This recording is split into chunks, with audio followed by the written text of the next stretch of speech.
Hello everyone, welcome back to Artha scholar. जैसे कि आप जानते हैं कि 100 सुपर शॉर्ट टॉपिक्स का सीरीज चल रहा है, तो आज हमारा नेक्स्ट टॉपिक है बैलेंस ऑफ पेमेंट। ठीक है, आज हम पढ़ेंगे बैलेंस ऑफ पेमेंट के बारे में।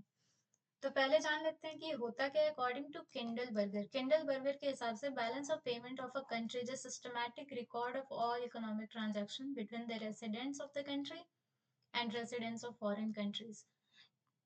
ठीक है, कि किंडल बर्गर ने क्या कहा कि बैलेंस ऑफ पेमेंट क्या होता है। ये एक सिस्टमैटिक रिकॉर्ड है सारे इकोनॉमिक ट्रांजैक्शंस का, जितनी भी इकोनॉमिक ट्रांजैक्शंस हो रही हैं, कि अगर एक कंट्री है तो वो कितनी चीजें एक्सपोर्ट कर रहा है अलग अलग कंट्रीज से, मान लेते हैं B C D E, और वो कितनी चीजें इंपोर्ट कर रहा है इन कंट्रीज को।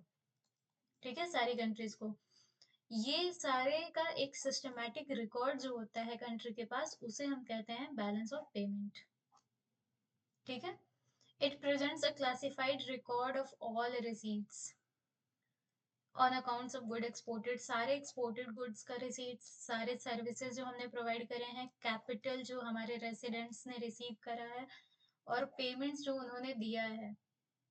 ठीक है, imported goods पे जो payment उन्होंने किया है, और जो सर्विस रिसीव की है, कैपिटल ट्रांसफर से नॉन रेसिडेंट्स और फॉरेनर से, इन सारी चीजों का एक क्लासिफाइड रिकॉर्ड जो है वो बैलेंस ऑफ पेमेंट होता है। यानी कि एक कंट्री में एक्सपोर्ट कितना हो रहा है, इंपोर्ट कितना हो रहा है, एफडीआई कितना आया है कंट्री में, एफपीआई कितना आया है, ये और कितना कैपिटल आउटफ्लो हो रहा है।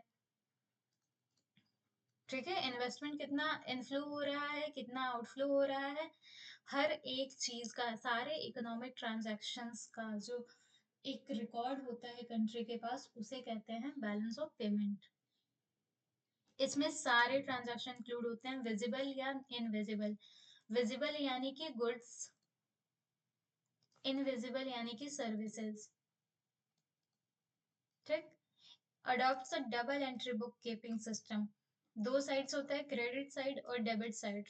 Receipts are recorded on the credit side, जो हमें मिलता है उसको हम क्रेडिट साइड पे रिकॉर्ड करते हैं। ठीक है, and payments on the debit side, और जिस चीज की हम पेमेंट करते हैं उसको हम डेबिट साइड पे रिकॉर्ड करते हैं। बैलेंस ऑफ ट्रेड क्या होता है। अब देखिए, the difference between a countries imports and it's export, country के इंपोर्ट और एक्सपोर्ट में जो डिफरेंस होता है उसको बैलेंस ऑफ ट्रेड कहते हैं। Is the largest component of a countries BOP, BOP का बहुत बड़ा हिस्सा जो होता है वो हमारा बीओटी होता है, यानी कि balance of trade. Debit item में क्या क्या इंक्लूड होता है, इंपोर्ट है, फॉरेन एड है, डोमेस्टिक स्पेंडिंग अब्रॉड है, और डोमेस्टिक इन्वेस्टमेंट्स अब्रॉड है। डेबिट यानी कि क्या पढ़ा था हमने अभी, पेमेंट। ठीक है, डेबिट यानी कि पेमेंट। तो डेबिट क्या होगा, जिसका जिसका हम पेमेंट कर रहे हैं। तो इंपोर्ट्स अगर हमारे पास आती है तो हम क्या करते हैं, इंपोर्ट्स के लिए पेमेंट करते हैं। फॉरेन एड दे रहे हैं हम, किसी और कंट्री को एड दे रहे हैं, तो वो भी हमारा पेमेंट है। डोमेस्टिक स्पेंडिंग अब्रॉड, अगर हम बाहर जाके किसी और कंट्री में जाके स्पेंड कर रहे हैं तो वो भी हमारी एक तरीके से पेमेंट है।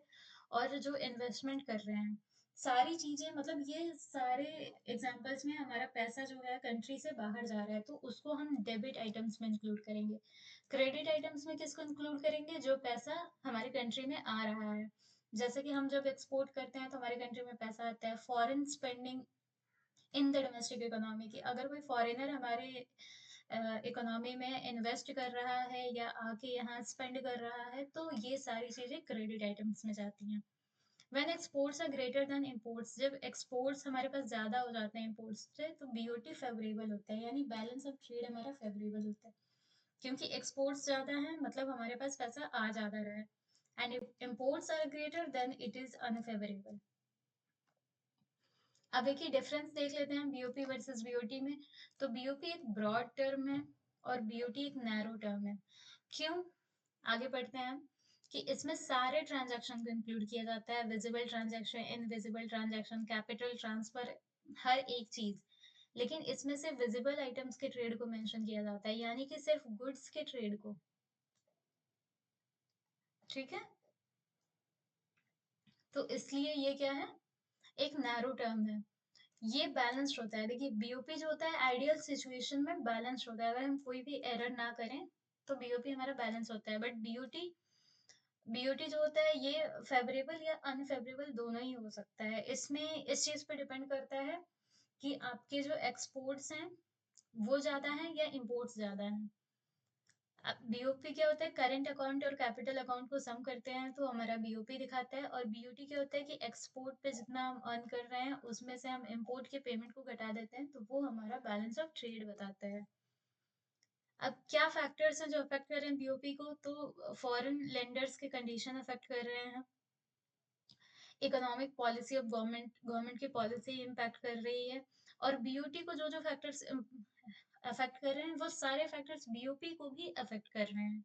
ठीक है, तो देख लेते हैं कि बीओटी को क्या क्या फैक्टर्स अफेक्ट कर रहे हैं। तो पहला कॉस्ट ऑफ प्रोडक्शन है कि प्रोडक्शन में कितना कॉस्ट आ रहा है, क्योंकि अगर प्रोडक्शन कॉस्ट ज़्यादा होगा तो एक्सपोर्ट की प्राइसेस बढ़ेंगी और फिर हमारे एक्सपोर्ट की डिमांड थोड़ी सी कम होगी। Availability of raw material, raw material कितना अवेलेबल है, क्योंकि रॉ मटेरियल जितना ज़्यादा अवेलेबल होगा हमारा प्रोडक्शन कॉस्ट उतना ही घटेगा। एक्सचेंज रेट कैसा है, prices of goods manufactured at home, जो गुड्स होम में मैन्युफैक्चर हो रहे हैं उनकी प्राइसेस कितनी है। इम्पोर्टेंस क्या है बीओपी का, तो देखिए बीओपी आपको सारे ट्रांजैक्शंस का रिकॉर्ड देता है कि कंट्री में जो करेंसी है उसकी डिमांड और सप्लाई को ये रिप्रेजेंट करता है। क्योंकि जितना ज़्यादा एक्सपोर्ट इंपोर्ट और एफडीआई एफपीआई इन सब की जितनी ज़्यादा डिमांड होगी, इन सब का रिकॉर्ड बीओपी बताता है। तो इससे हमें पता चलता है कि हमारी करेंसी जो है या फॉरेन करेंसी जो है उसकी क्या डिमांड और सप्लाई है। जज economic and financial status of a country, country की इकोनॉमिक और फाइनेंशियल स्टेटस को जज करने का में काम आता है। हमें ये स्टेटस दिखाता है हमारी इकोनॉमी की और हमारी फाइनेंशियल स्टेटस। बीओपी में confirm trend in economics, international trade and exchange rate of the currency, किसी एक करेंसी के ट्रेंड को दिखाता है। ठीक है, दिस में ऑल्सो इंडिकेट चेंज और रिवर्सल इन द ट्रेड, ये बताते हैं कि ट्रेंड क्या है। मान लीजिए कोई करेंसी है जो लगातार डेप्रिशिएट कर रही है या कोई करेंसी है जो लगातार अप्रिशिएट कर रही है, तो अगर वो डेप्रिशिएट कर रही है करेंसी तो यहाँ पे क्या होगा कि उसके एक्सपोर्ट्स की प्राइसेस घटेंगी तो एक्सपोर्ट्स की डिमांड बढ़ेगी, और इंपोर्ट्स जो हैं उनकी प्राइसेस बढ़ेंगी तो उनकी डिमांड जो है वो घटेगी। तो ये एक्सपोर्ट इंपोर्ट की प्राइसेस घटने या बढ़ने से आपको ये पता चलेगा कि करेंसी की हालत क्या है। ठीक है, करेंसी हमारी डिप्रिशिएट कर रही है या अप्रिशिएट कर रही है। और अगर कोई ट्रेंड फॉर्म हो रहा है कि लगातार डिप्रिशिएट कर रही है, या अगर कोई चेंज हुआ है ट्रेंड में कि आज तक पिछले 5 सालों से डिप्रिशिएट कर रही थी बट इस बार जरा सा अप्रिशिएट की है, तो ये सारी चीजें हमें बीओपी से पता चलती है। ये भी इंडिकेट करता है कि मॉनेटरी अथॉरिटी यानी कि आरबीआई या गवर्नमेंट इनको क्या पॉलिसी शिफ्ट लाने की जरूरत है। ठीक है, कि जो हमारी कंट्री है उसमें किन किन पॉलिसीज की जरूरत है, क्या हम कर सकते हैं, क्या हमें कॉन्ट्रैक्शन करना है मॉनेटरी टूल्स को कॉन्ट्रैक्ट करना है, या फिर क्या हमें मनी सप्लाई ज्यादा बढ़ानी, इकोनॉमी में एक्सपेंशन करना है। ये सारी चीजें बीओपी इंडिकेट करती है। It may confirm trend is, हाँ ठीक है ये वही चीज है। अब देखिए बीओपी अकाउंटिंग में जनरल रूल क्या होता है कि if a transaction earns foreign currency for a nation, अगर कहीं से हम अर्न कर रहे हैं तो वो क्रेडिट आइटम है और उसको प्लस आइटम की तरह लिखा जाएगा। ठीक है, अर्न कर रहे हैं यानी कि एक्सपोर्ट्स कर रहे हैं तो किसी भी चीज की गुड्स एंड सर्विसेज, अगर हम एक्सपोर्ट कर रहे हैं इनको तो यहाँ से हम फॉरेन करेंसी अर्न कर रहे हैं इसलिए ये क्रेडिट आइटम में जाएगा। जबकि अगर हम स्पेंड कर रहे हैं फॉरेन करेंसी तो ये एक डेबिट आइटम में जाएगा और ये नेगेटिव आइटम की तरफ रिकॉर्ड होगा। ठीक है, स्पेंड करना यानी कि इंपोर्ट करना। ठीक है, इंपोर्ट करना। कंपोनेंट्स क्या क्या हैं बीओपी के देख लेते हैं, करेंट अकाउंट और कैपिटल अकाउंट। करेंट अकाउंट में जो विजिबल्स हैं, नेट विजिबल्स, वो गुड्स का ट्रेड है, जैसे कि हम वीओटी कहते हैं, एक्सपोर्ट माइनस इंपोर्ट। और जो इनविजिबल्स हैं उसमें पहला फैक्टर ट्रेड इन सर्विसेज है। ठीक है, सर्विसेज को इनविजिबल आइटम्स कहते हैं। Compensation, investment income, dividends, profits, interest, ये सारी चीजें। ठीक है, non factor trading services, shipping, banking, software, ये सारे क्या है, फैक्टर ट्रेडिंग सर्विसेज, ये नॉन फैक्टर ट्रेडिंग सर्विसेज, ये दो तरह की सर्विसेज होती हैं, ठीक है। नेक्स्ट है प्राइवेट ट्रांसफर पेमेंट, जिसमें कि गिफ्ट, रेमिटेंस, ग्रांट्स, जो भी प्राइवेट ट्रांसफर पेमेंट है, कि अगर कोई आपकी कंट्री के बाहर रह रहा है, वो कुछ गिफ्ट्स भेजा, कुछ उसने पैसा भेजा अपने घर वालों के लिए, ये सारी चीजें इसमें आती हैं। और दूसरा ऑफिशियल ट्रांसफर पेमेंट, यानी कि जो गवर्नमेंट एक दूसरे को दे रही है, तो ये आता है नेट ट्रांसफर में, ये दोनों चीजें, ठीक। कैपिटल अकाउंट में हमारा आता है फॉरेन इन्वेस्टमेंट, एफडीआई, एफआईआई, ठीक है, कि ये एफपीआई ही है कि foreign portfolio investment, euro equities et cetera, external assistant, की अगर कोई कंट्री हमें फॉरेन एड दे रही है, असिस्टेंस प्रोवाइड कर रही है, वो चीजें। कमर्शियल बोरोइंग, की हम कहीं से कमर्शियली बोरो कर रहे हैं किसी कंट्री से, ये सब डेट है, ठीक है, कि हम कर्ज ले रहे हैं, आईएमएफ से कर्ज ले रहे हैं, एनआर डिपॉजिट्स जो हैं, जो भी नॉन रेसिडेंशियल्स हैं, उनके जो डिपॉजिट्स हैं, रुपी डेट सर्विस, अदर फ्लोज, मतलब जितनी मॉनेटरी फ्लोज है, ठीक है, कैपिटल का फ्लो है, मनी का फ्लो है, वो सारे कैपिटल अकाउंट में आते हैं। और जितने गुड्स एंड सर्विसेज का फ्लो है, वो करंट अकाउंट में आता है, इंक्लूडिंग ट्रांसफर पेमेंट्स, ठीक है। Current account क्या आता है? Records the flow of goods, services and investment into and out of the country. It represents a current country's foreign transactions. ठीक है, कंपोनेंट्स क्या क्या हैं देख लेते हैं, कि export and import of services, interest, profit, dividend, unilateral receipt और पेमेंट, ठीक है। तो आपको याद क्या रखना है कि goods plus services plus unilateral payments,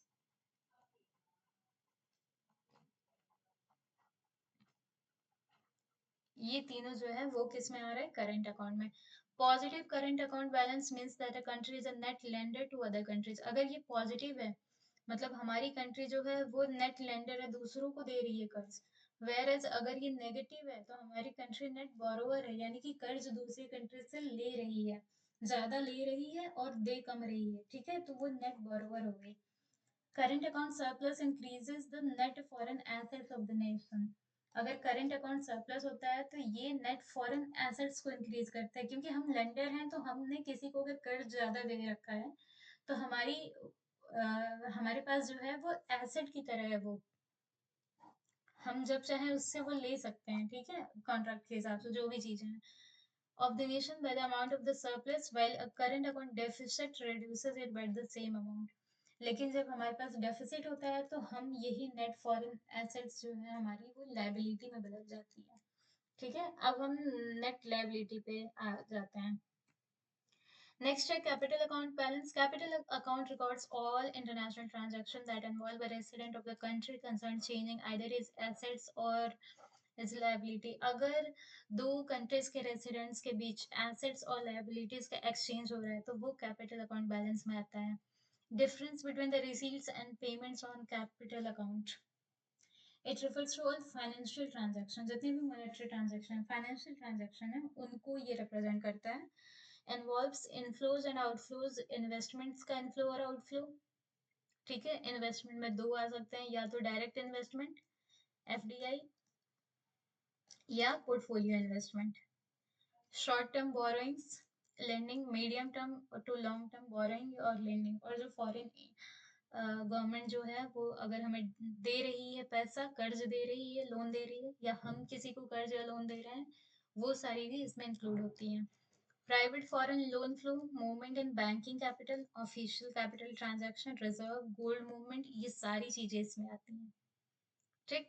classified into categories क्या क्या हैं, कि डायरेक्ट फॉरेन इन्वेस्टमेंट, इन्वेस्टमेंट की दो कैटेगरीज हैं, और पोर्टफोलियो इन्वेस्टमेंट।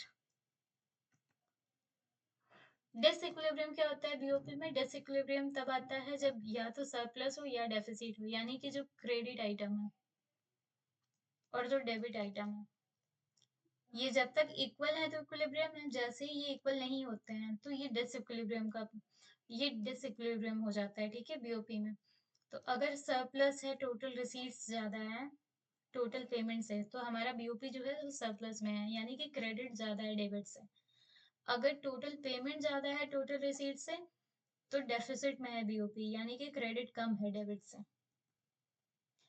कॉज क्या है डिसइक्विलिब्रियम के बीओपी में? तो पहला है इकोनॉमिक फैक्टर्स। इकोनॉमिक फैक्टर्स में क्या क्या है कि structural changes in the economy, imbalance between exports and imports. ठीक है, कि अगर इकोनॉमी में स्ट्रक्चरल चेंज आ रही है, अगर इकोनॉमी जो है वो शिफ्ट हो रहा है, उसमें टेक्नोलॉजी में चेंज आ रही है, ठीक है, मान लेते हैं वो किसी सेक्टर पे ज्यादा फोकस कर रहा है, तो एक्सपोर्ट्स और इम्पोर्ट्स में इम्बैलेंस आ जाता है। Large scale development expenditure which is responsible for large imports, अगर लार्ज स्केल पे डेवलपमेंट एक्सपेंडिचर हो रहा है उस कंट्री में, तो लार्ज इम्पोर्ट्स भी होंगे। ठीक है, ज्यादा आप डेवलपमेंट करोगे तो ज्यादा आप इंपोर्ट भी करोगे। High domestic prices which lead to imports, अगर डोमेस्टिक प्राइसेस हाई हैं तो क्या होगा कि लोग उन चीजों को कम खरीदेंगे, और इम्पोर्ट्स की प्राइसेस अगर लो होंगी तो उनको ज्यादा खरीदेंगे, तो इम्पोर्ट्स ज्यादा डिमांड होगी इम्पोर्ट्स की।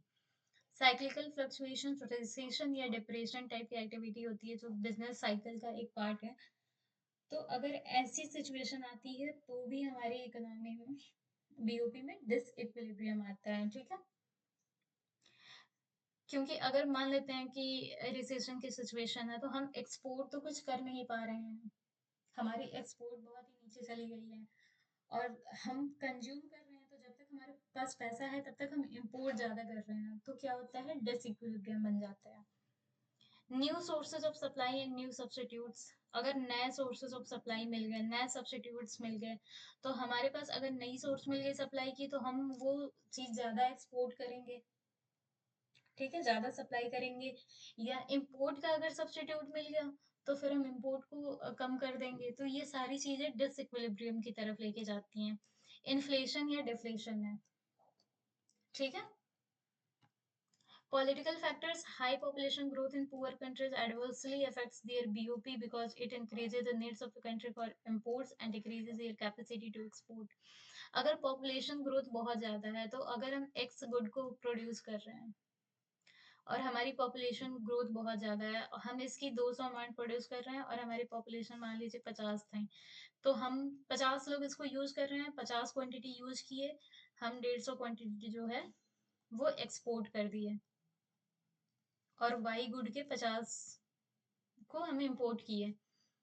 अगर यही हमारी पॉपुलेशन बढ़ के 100 हो जाती है, तो हम क्या करेंगे कि 100 को ही अब एक्सपोर्ट कर पा रहे हैं, 100 हमारा एक्सपोर्ट में है। ठीक, और वाई के हम 100 गुड को इंपोर्ट कर रहे हैं। ठीक है, या वाई के हम 50 गुड को ही इंपोर्ट कर रहे हैं, 80 गुड को इंपोर्ट कर रहे हैं। ठीक है, तो कुछ भी होगा तो बीओपी में क्या हो रहा है, डिस इक्विलिब्रियम क्रिएट हो रहा है। पहले जितने एक्सपोर्ट इंपोर्ट थी अब वो एक्सचेंज हो रही हैं, तो डिस इक्विलिब्रियम क्रिएट हो रहा है।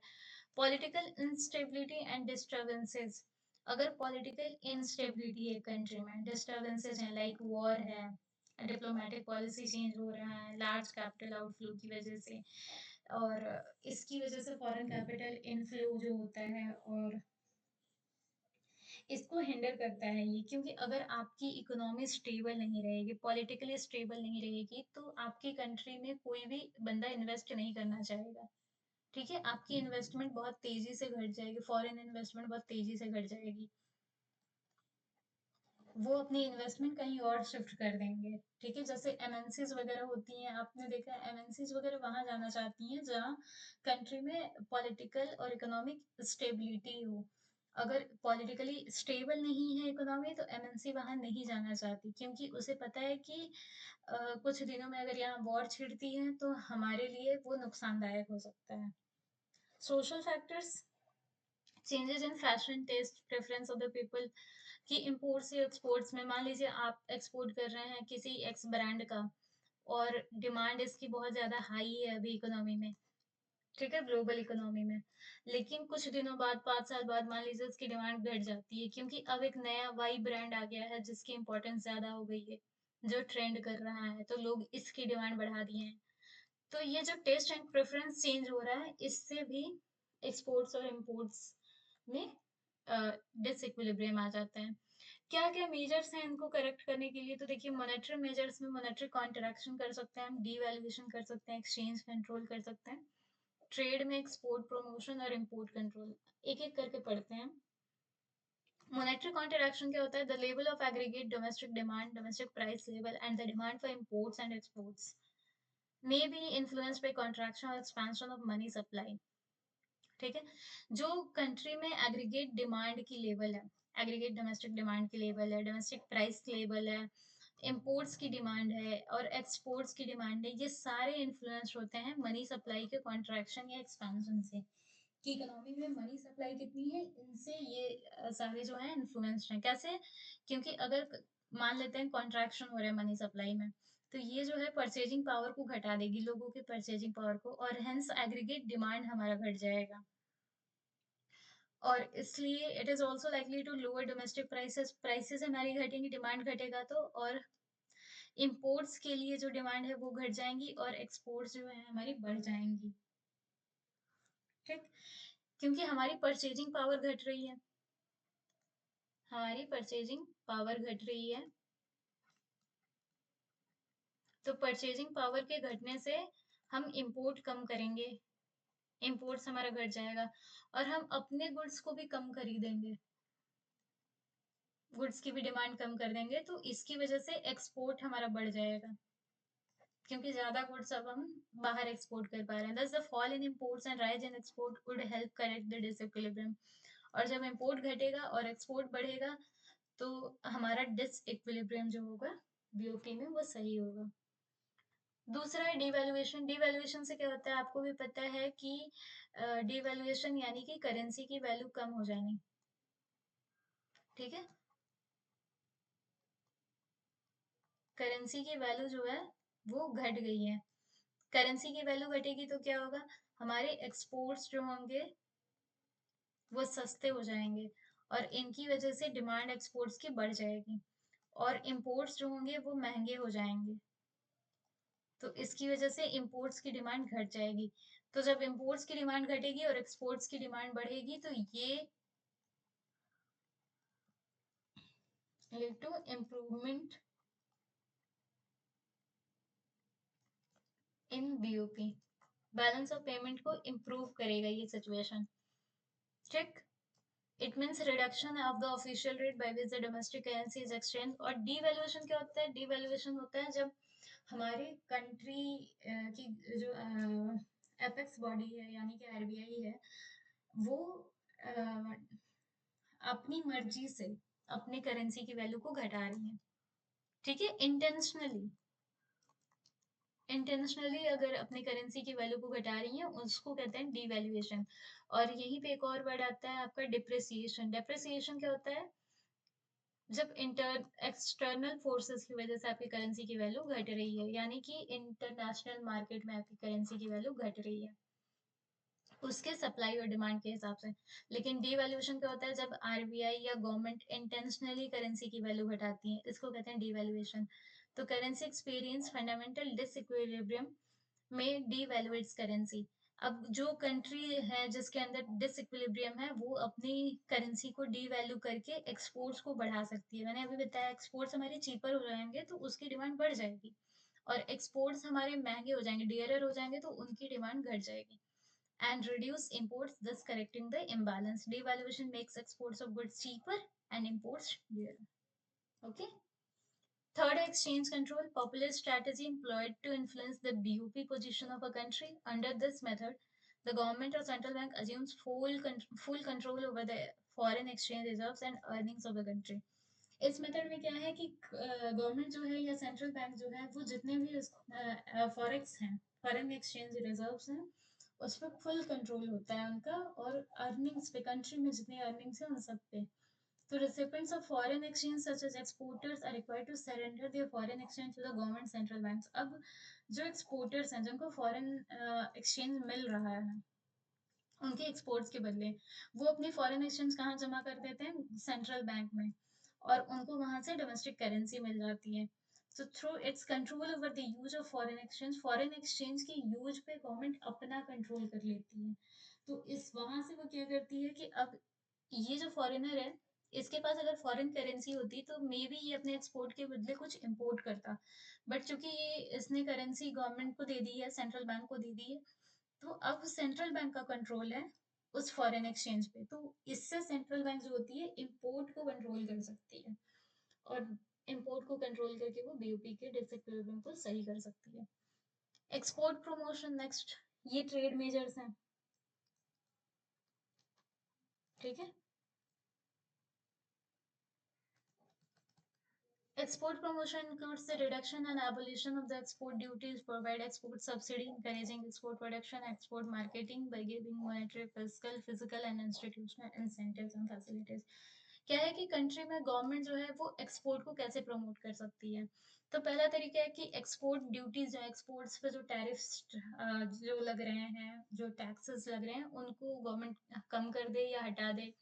एक्सपोर्ट सब्सिडी दे, जिस चीज के एक्सपोर्ट को उसे बढ़ाना है, उस इंडस्ट्री को, उस मार्केट को, उस फर्म को वो सब्सिडी दे कि हाँ ठीक है आप एक्सपोर्ट कीजिए, मैं आपकी सपोर्ट, क्योंकि प्राइसेस, डोमेस्टिक प्राइसेस अगर हाई हैं,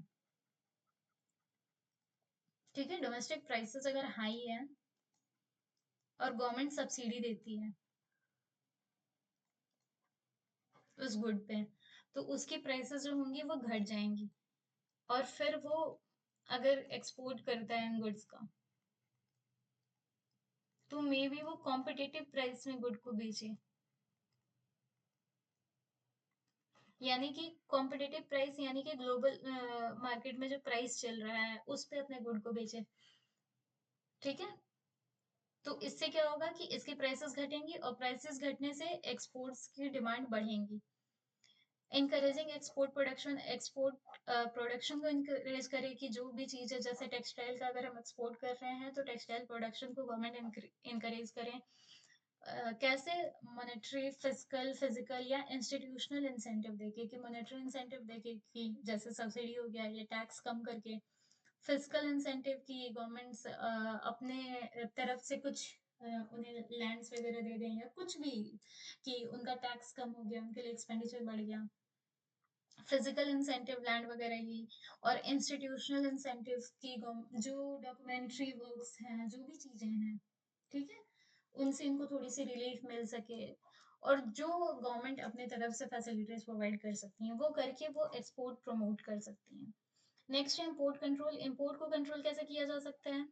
इसी को पलट दीजिए चारों ओर से, कि इम्पोर्ट ड्यूटीज को बढ़ा दे, ठीक है, टैरिफ्स बढ़ा दे गवर्नमेंट, इम्पोर्ट टैरिफ बढ़ा दे, तो टैरिफ्स के बढ़ाने से हमारी इम्पोर्ट जो होगी वो कम हो जाएगी।